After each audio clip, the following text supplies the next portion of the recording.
Alors bonjour à tous et bienvenue sur cette nouvelle vidéo.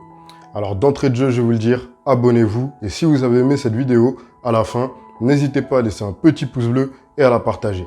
Alors le thème d'aujourd'hui, ce sera comment passer à l'acte. Alors beaucoup d'entre nous ont des rêves et malheureusement pour la plupart d'entre nous, ce n'est rien de plus que des rêves. Le problème, c'est que nous avons été éduqués de sorte à croire que nous ne devons pas voler trop haut. De ce fait, nous restons accrochés à la sécurité qui pour nous est quelque chose de bien, parce qu'il y a du confort dans la sécurité. On ne prend pas de risques, donc tout se passe bien. Alors comme je l'ai dit, la sécurité est agréable, mais platonique. Pourquoi nous cherchons la sécurité? Parce que pour la plupart d'entre nous, nous avons été éduqués comme ça. Nos parents ne veulent pas que nous prenions de risques parce qu'ils nous aiment.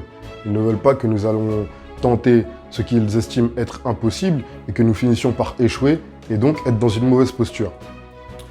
Mais que se passe-t-il si vous n'allez pas vers vos buts, si vous n'allez pas vers vos rêves, si vous n'écoutez pas vous-même? Je ne dis pas que vos parents, que vos amis, que vos conseillers ou vos proches ont tort de vous conseiller et de vous dire de choisir la sécurité. Je parle bien d'une façon générale. Mais si vous n'écoutez pas vous-même, qui est-ce qui va accomplir ce qui vous tient le plus à cœur? On a tous un rêve ou une envie à faire naître. Je vais vous dire une chose, vous n'avez qu'à ouvrir les livres d'histoire. Les personnes qu'on étudie, les personnes dont on se rappelle, c'est celles qui se sont bougées. Aucune de ces personnes n'est restée dans son petit confort à choisir l'aspect sécuritaire de la vie et à ne rien faire. D'ailleurs, je vais ajouter une chose. On nous invite à vivre avec foi, avec croyance, d'accord? Mais pour une vie qui se résume à métro, boulot, dodo, je ne vois pas en quoi vous avez besoin d'une grande foi. Vous ne prenez pas beaucoup de risques, vous êtes dans la sécurité, donc pourquoi avoir besoin de croyance? Pourquoi avoir besoin de foi? La foi sert justement à bouger les montagnes, à se dépasser, à aller au-delà de ses limites, à se renouveler chaque jour.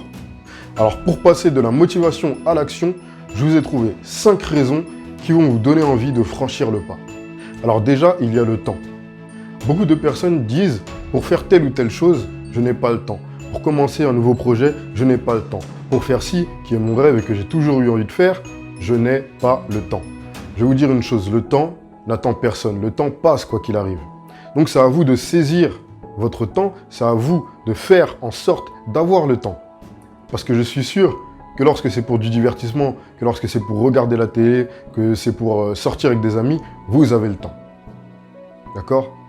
On fait tous cette erreur de dire qu'on n'a pas de temps, que le temps passe vite. On a 24 heures dans une journée.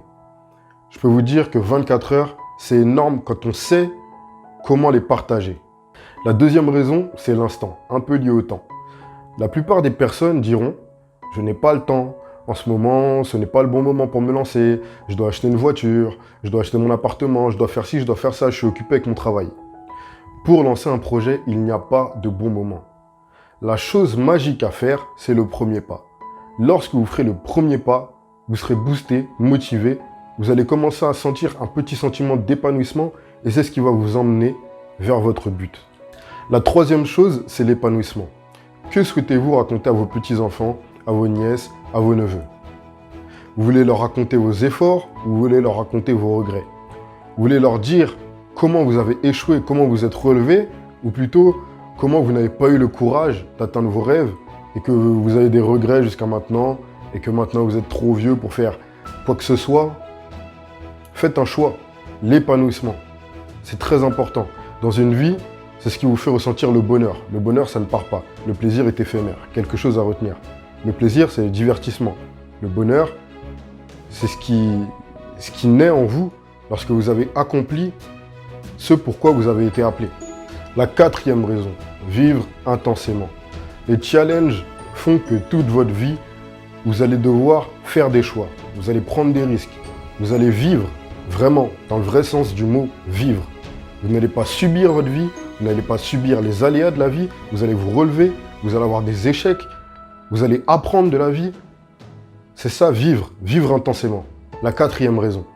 Et pour terminer, la cinquième raison, votre but. Dieu nous a créés chacun avec un but à accomplir. Si vous voulez, avec une destinée. Mais il nous a aussi donné notre libre arbitre. Il appartient à vous d'agir, il appartient à vous de vous bouger, il appartient à vous de mener à bien ce pourquoi vous avez été appelé. Vous avez sûrement des rêves, vous avez des envies, vous avez quelque chose qui vous fait frémir depuis tout petit. mais vous n'osez pas faire ce premier pas. Votre but, pensez tous les jours. Peut-être que vous aimez quelque chose, peut-être que vous aimez cuisiner, peut-être que vous aimez faire un sport en particulier, vous aimez une profession, vous avez une vocation, et vous êtes appelé à ça. Mais quelque chose vous freine. Vous avez l'impression que vous êtes paralysé face à l'action. Pensez à votre but. Vous êtes venu sur Terre pour faire quelque chose. On a tous un destin, on a tous une mission. Il appartient à vous de vous bouger afin de l'accomplir. Atteignez vos buts. Voilà, c'est les 5 raisons qui doivent vous pousser à passer à l'action. Aujourd'hui, on est lundi. Je sais qu'il y a beaucoup de personnes qui sont réveillées en se disant « Oh mince, une nouvelle semaine, j'ai pas envie de la commencer, vivement vendredi, vivement le week-end. » Ou il y a des personnes qui ont pris leur lundi pour avoir un week-end de 3 jours et qui sont énervées à l'idée de devoir reprendre le travail demain. Si vous n'êtes pas satisfait de vos emplois, si vous n'êtes pas satisfait de ce que vous faites de votre vie, bougez-vous. Vous êtes l'acteur de votre vie. Prenez des décisions, prenez les bonnes décisions. Mettez-vous en marche vers ce que vous aimez, vers ce qui vous fait vibrer. Arrêtez de subir la vie, arrêtez de vous plaindre. Mettez-vous en action. L'erreur, c'est pas les autres. L'erreur, c'est pas que vous avez été piégé. L'erreur, c'est pas que vous pouvez pas faire demi-tour. Vous pouvez faire demi-tour. La décision, c'est vous seul qui l'avez. Donc, bougez-vous. Vous avez les 5 raisons qui vont vous pousser à vous bouger. Et voilà, c'est tout pour moi. Si vous avez aimé cette vidéo, je vous encourage vraiment à aller vous procurer mon e-book 100% offert, les 7 étapes vers la grandeur. C'est 7 étapes qui m'ont vraiment aidé personnellement à me lancer et à atteindre mes objectifs. Si vous avez aimé cette vidéo, je vous encourage à mettre un petit pouce bleu, à vous abonner et à la partager en masse. Et moi, je vous dis à très bientôt pour une nouvelle vidéo.